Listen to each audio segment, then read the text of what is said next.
आप सबका धातु एवं अधातु का जो हमारा सेशन चल रहे हैं उसमें एक बार फिर से स्वागत है। आज हमारा जो सेशन है वो है आयनिक यौगिक के गुण।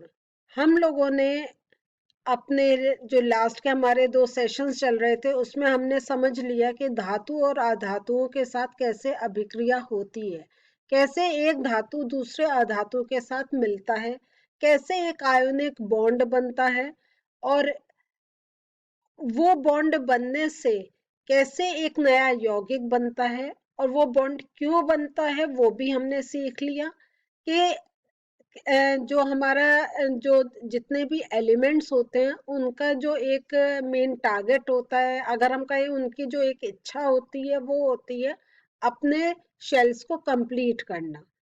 और शेल्स को कंप्लीट करने के लिए क्या वो करते हैं, जल्दी से एक बार रिकैप कर लें।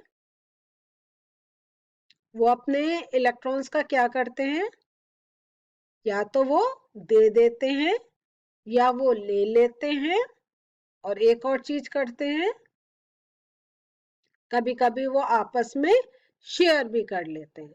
तो ये चीज हम लोगों ने सीख ली है।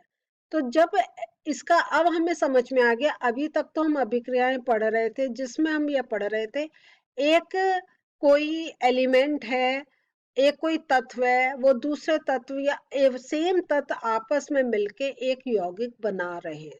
हम यौगिक के कैसे अभिक्रिया हो रही है, कैसे क्रियाशीलता पे हम लोगों ने समझा। लेकिन उसके साथ साथ अब हमें पता चला कि इनके बीच में एक बंध भी बन रहा है, एक बॉन्ड बन रहा है।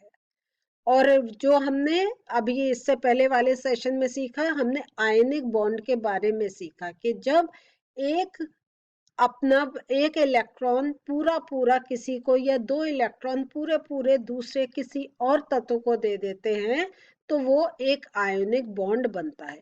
अब इन आयनिक बॉन्ड का जो है, आयनिक जो यौगिक बन रहे हैं, इनके क्या गुण हैं, अब हम इस सेशन में आज इन गुणों के बारे में बात कर रहे हैं। अब जो हमारे आयनिक यौगिक के भौतिक गुण है वो एक सबसे पहले है, ये यौगिक ठोस होते हैं। अभी इनको और पहले ये पढ़ने के बाद फिर मैं थोड़ा एक्सप्लेन करूंगी। और ये जो यौगिक होते हैं ये बहुत कठोर भी होते हैं। तो देखिए, अगर ठोस होंगे तो कठोर होंगे। जो चीज ठोस होती है इसका मतलब वो बहुत हार्ड भी हो जाती है। और ये कठोरता क्या होता है, उसमें धन तथा ऋण आयन के बीच जो मजबूत आकर्षण होता है उसके कारण होता है। अब समझ में आया। तो ये ठोस क्यों हो रहे हैं, क्योंकि जब बॉन्ड बन रहे हैं, जब आयनिक हमारा जो एक बॉन्ड बन रहा है, तो देख रहे हैं ना हम कि एक पॉजिटिव एक नेगेटिव, क्योंकि एक इलेक्ट्रॉन आ रहा है और उनके पास इलेक्ट्रॉन है तो वो एक क्या होता है, दूसरा एक चार्ज आ रहा होता है। तो इस प्रकार से जो पॉजिटिव और नेगेटिव का जो होता है ये देख रही है, ये आपस में एक बहुत अच्छा एक वो आपस में एक बॉन्ड बना लेते हैं, बहुत एक आप बहुत पास में आ जाते हैं, इसलिए वो ठोस होते हैं। और क्योंकि ठोस होते हैं इसलिए वो कठोर होते हैं। और जो इनके बीच में जो जो चार्जेस है, जो आयन, जो धन और ऋण आयन के जो है उनके बीच नेगेटिव चार्ज हो गए। जब नेगेटिव चार्ज हुए तो हम जानते हैं कि वो आपस में बहुत एक आकर्षण क्रिएट करते हैं। क्योंकि जो हमने ये जैसे मैग्नेट में पढ़ा है कि जो सेम पोल होते हैं, एक से होते हैं, वो दूर होते हैं, लेकिन जो अपोजिट होते हैं नॉर्थ और साउथ वो आपस में मिलते हैं। ऐसी ही चार्जेस का है कि एक पॉजिटिव एक नेगेटिव आपस में अट्रैक्शन करता है, आपस में मिलते हैं, लेकिन पॉजिटिव पॉजिटिव या नेगेटिव नेगेटिव एक दूसरे से दूर होते हैं। तो यहाँ पे हमने एक पॉजिटिव और नेगेटिव का देखा कैसे वो एक बॉन्ड बनाते हैं। और जो हम देख रहे हैं आयोनिक बॉन्ड जो होते हैं वो ब्रिटल होते हैं। याद है जब हम लोगों ने फिजिकल प्रॉपर्टीज पढ़ी थी मेटल्स की, भौतिक गुण पढ़े थे, तो हम यही कर रहे थे कि, और जो हमने अधातुओं का पढ़ा था, धातुओं का यही पढ़ा था कि वो भंगुर होते हैं, ब्रिटल होते हैं। तो ये यहाँ पे जो आयनिक यौगिक जो बनते हैं ये भी क्या होते हैं, ब्रिटल भंगुर नेचर के होते हैं, कि अगर हम उनको हथौड़ी मारेंगे तो क्या होगा, उनके पीसेस अलग हो जाएंगे, वो किसी शीट की तरह नहीं होंगे। जैसे हमने जो ये हमारे, जैसा कि हमने जो अपने हमने मेटल्स के बारे में पढ़ा था, तो वो क्या था कि वो जो है वो शीट में या वायर्स में खींच सकते हैं, लेकिन जितने हमारे ये नॉन मेटल्स थे वो सारे हमने क्या देखे थे, वो ब्रिटल नेचर के थे कि वो छोटे छोटे पीसेस में टूट सकते हैं। तो यहाँ पे जो आयोनिक बॉन्ड बन रहे हैं वो ब्रिटल होते हैं, क्योंकि उनके आपस के बीच में इतना तगड़ा अट्रैक्शन होता है कि जहां फोर्स पड़ा वहां से टूट गए, लेकिन बाकी आपस में जुड़े हुए हैं। तो जो बाकी आपस में जुड़े हुए हैं उससे इनका जो भंगुर नेचर है इसलिए हमें देखने को मिलती है। अब आयनिक यौगिक के जो गलनांक तथा क्वथनांक means boiling and melting point, ये काफी उच्च होते हैं, क्योंकि अभी हमने देखा जब उनका बॉन्ड इतना स्ट्रांग है तो नेचुरल है कि वो बॉयल तभी करेंगे जब उन वो आपस में दूर होंगे। तो वो आपस में कब दूर होंगे, जब उनको बहुत ज्यादा हमें टेम्परेचर, उनको तो उनका जो तापमान है वो बढ़ाना पड़ेगा। तो इसलिए जो इनके जो बॉइलिंग और मेल्टिंग पॉइंट है वो बहुत ऊंचे होते हैं।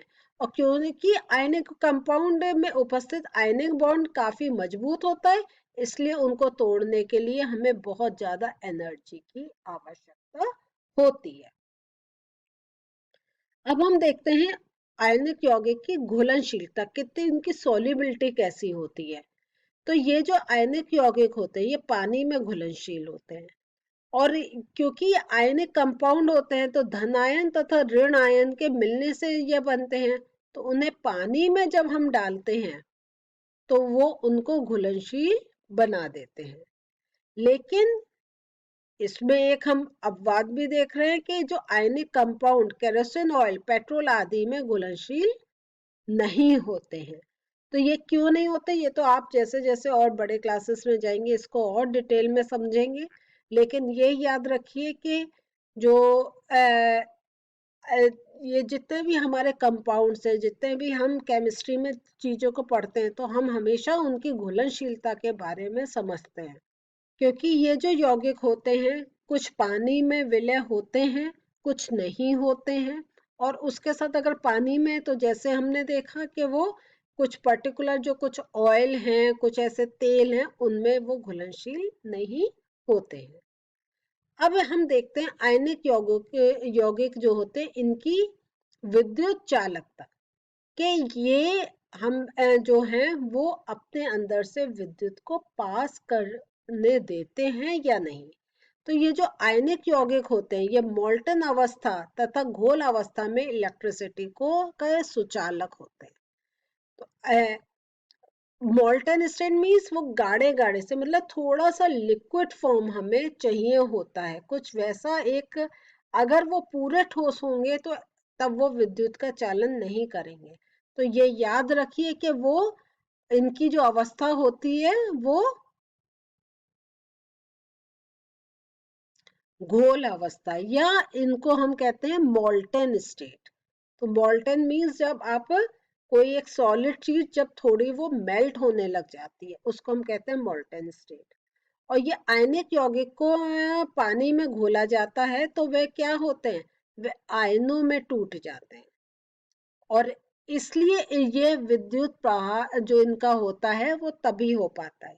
इसको यहाँ देखिए कि यहाँ पे हमने कोई आयनिक, तो यहाँ पर आप ये चीज देखिए कि यहाँ पर आपका कोई भी आयनिक हमने यौगिक यहाँ डाला, वो हमारा मोल्टन स्टेट में है। तो जब हम इसमें विद्युत धारा प्रवाहित करते हैं तो वो जो हमारा आयनिक कंपाउंड है, जो आयनिक यौगिक है, वो टूट जाता आयंस में। आयंस का आप समझ में आ गया। जैसे अगर हम सोडियम क्लोराइड की बात करें तो सोडियम पॉजिटिव है, क्लोरीन नेगेटिव है। तो अगर हमने सोडियम क्लोराइड का इसमें सॉल्यूशन डाला तो सोडियम एक साइड में हो जाएगा और क्लोराइड आयन दूसरे साइड में हो जाएगा।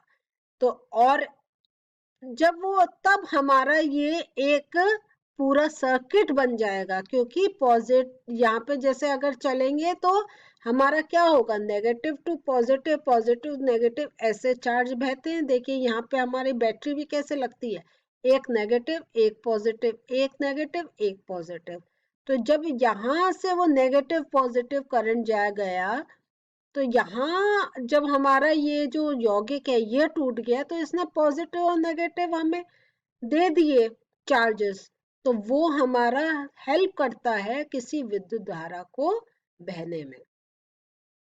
ये जो आयनिक यौगिक होते हैं ये गली हुई अवस्था में ही चलायमान होते हैं, ठोस अवस्था में ये इलेक्ट्रिसिटी का संवहन नहीं करते। तो ये हमने ये 3 एक्सपेरिमेंट करके देखे थे। तो यहाँ देखें, सिर्फ यहाँ पे हमें बल्ब जलता दिखाई दे रहा है, इन दो में नहीं जलता दिखाई दे रहा, क्योंकि इसमें ये पूरे सॉलिड थे और यहाँ पे ये आयनों में नहीं टूटे थे। लेकिन ये जो हमारा तीसरा केस है, यहाँ पे ये आयन में टूट गए हैं। तो जब हमें ये आयन में टूट गए, ये पॉजिटिव ये नेगेटिव, तभी इसमें इलेक्ट्रिक करंट बहा और ये बल्ब जल गया। तो ऐसे इन एक्सपेरिमेंट के हेल्प से हमने ये समझा कि आयनिक यौगिक अगर मोल्टन स्टेट या द्रव्य स्टेट में, लिक्विड स्टेट में नहीं है, तो इलेक्ट्रिक करंट नहीं बहेगा। और अगर वो सॉलिड है या वो वैसे अपने लिक्विड फॉर्म में है, लेकिन वो अपने आयंस में नहीं ब्रेकआउट हुआ, तब भी उसमें से करंट नहीं बहेगा। चलिए एक हम अभ्यास प्रश्न करते हैं और देखते हैं कैसे ये आयनिक बंध के ऊपर अगर कोई प्रश्न आता है तो उसका कैसे हम उत्तर, अपनी जो हमने चीजें समझी है कैसे उनको मिला के हम अपना उत्तर एक बना सकते हैं। तो हमारा एक क्वेश्चन है, आयनिक यौगिकों का गलनांक उच्च क्यों होता है? अभी भी यही तो पढ़ा था हमने। तो देखिए कैसे हमें इसका आंसर देना है कि आयनिक यौगिकों का निर्माण आयनिक बंध के बनने के कारण होता है, और ये जो आयनिक बंध का वैद्युत आकर्षण बल काफी अधिक होता है, जिससे वे परमाणुओं को आपस में जोड़े रखते हैं। इसके वैद्युत आकर्षण बल को तोड़ने के लिए हमें क्या करना होता है, बहुत हमें ऊर्जा की आवश्यकता होती है, और यही कारण है कि आयनिक यौगिकों का गलनांक ऊंचा होता है। तो ऐसी ही आपका जैसे ये प्रश्न ऐसे ही पूछा जा सकता है कि वो भंगुर क्यों होते हैं, ब्रिटिल क्यों होते हैं। तो आपका काफी कुछ आंसर सेम जाएगा। तो जब भी ऐसे देखें तो कॉमन चीजें पकड़ ले के जो जैसे ये वर्ड्स आपके जो टर्म्स आ जाएंगे कि इनका निर्माण आयनिक बंध के बनने के कारण होता है, और ये आयनिक बंध का वैद्युत आकर्षण बल काफी होता है, अधिक होता है। तो जितने भी हमारे आयनिक कंपाउंड से रिलेटेड क्वेश्चंस हैं, वो आपका ये देखेंगे, ये शुरू की जो दो लाइनें ये सब जगह एक कॉमन सी जाएंगी। फिर हमें अपने आंसर के साथ मैच करना होगा, क्योंकि जो भी वो प्रॉपर्टी, जो भी अपनी एक वो प्रॉपर्टीज दिखा रहे हैं, वो इसीलिए है क्योंकि इनके जो पॉजिटिव और नेगेटिव चार्जेस के जो बॉन्डिंग है, जो आपस में जो बंध है, वो इतना स्ट्रांग है, उसी कारण वो अपनी वो जो एक स्पेशल प्रॉपर्टीज है वो दिखाते हैं। तो यह एक प्रश्न से मैं आपको ये चीज समझाना चाहती थी। तो आज हमने क्या पढ़ा, आज हमने आयनिक जो यौगिक होते हैं उनके गुण पढ़े, और आयनिक जो इनका जो स्पेशल है वो ये है कि उनके बीच में जो इलेक्ट्रॉन्स है उनका जो अट्रैक्शन है वो बहुत स्ट्रांग है, क्योंकि एक पॉजिटिव एक नेगेटिव आपस में मिलके एक स्ट्रांग बॉन्ड बनाते हैं और उसे तोड़ना आसान नहीं है। अगले सेशन में अभी थोड़े से और टॉपिक्स बच रहे हैं जो लेंगे हम अगले सेशन में। मिलते हैं फिर से। बाय।